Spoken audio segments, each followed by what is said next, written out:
അങ്ങനെ ഞാൻ ചൂടൊക്കെ ആയിട്ട് വെറുതെ വീട്ടിൽ ഇരിക്കുന്നുണ്ടായിരുന്നു. കല്യാണം ഉണ്ടെന്ന കാര്യം ഓർത്തത്. അങ്ങനെ ഞാൻ ഡ്രസ്സൊക്കെ ഇട്ട് നേരെ കല്യാണത്തിന് പോയി. അവിടെ ചെന്നപ്പോഴത്തേക്കും ഭയങ്കര ചൂടായിരുന്നു. നിൽക്കാൻ പോലും പറ്റുന്നില്ലായിരുന്നു വെയിലൊക്കെ ആയിട്ട്. അങ്ങനത്തെ ഞാൻ വെയിലൊക്കെ സഹിച്ച് പിടിച്ച് ഇങ്ങനെ കല്യാണമൊക്കെ കണ്ടു. ചൂടെടുത്തിട്ട് വയ്യായിരുന്നു. ഒരേ ചൂട്, ഒന്നും രക്ഷയില്ലായിരുന്നു. അങ്ങനെ എനിക്ക് അവിടെ നിന്ന് നാരങ്ങയൊക്കെ കിട്ടി. നാരങ്ങ കിട്ടിയപ്പോൾ എനിക്ക് ഭയങ്കര സന്തോഷമായിരുന്നു. കാരണം വീട്ടിൽ പോയിട്ട് വെള്ളമൊക്കെ ഉണ്ടാക്കി കുടിക്കാമല്ലോ. പിന്നെ ഞാൻ നേരെ സദ്യ കഴിക്കാനായിട്ട് പോയി. സദ്യക്ക് തോരൻ, പിന്നെ ചിപ്സ് ഉണ്ടായിരുന്നു. അപ്പം ഞാൻ ആദ്യമേ ചിപ്സൊക്കെ എടുത്ത് കഴിച്ചു. അങ്ങനെ അപ്പുറത്തേലെന്നെ ഞാൻ എടുത്തു. അത് എൻ്റെ അച്ചാമ്മ ആയതുകൊണ്ട് മാത്രം ഞാൻ എടുത്തതാണ്.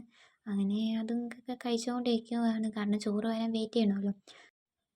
ഇത് പുഷ്പയമ്മയാണ്. 5 വർഷത്തിന് ശേഷം കല്യാണ സദ്യ കഴിക്കാൻ എൻ്റെ കൂടെ വന്നതാണ്. അങ്ങനെ തോരൻ വന്നു, പച്ചടി വന്നു, അവിയൽ വന്നു. പിന്നെ വീണ്ടും ഞാൻ ശർക്കര വരട്ടി കഴിച്ചുകൊണ്ടിരുന്നു. ശർക്കര വരട്ടി അങ്ങനെ കഴിച്ചുകൊണ്ടിരിക്കുമ്പോൾ പഴം വന്നു. പിന്നെ ഇഞ്ചിയൊക്കെ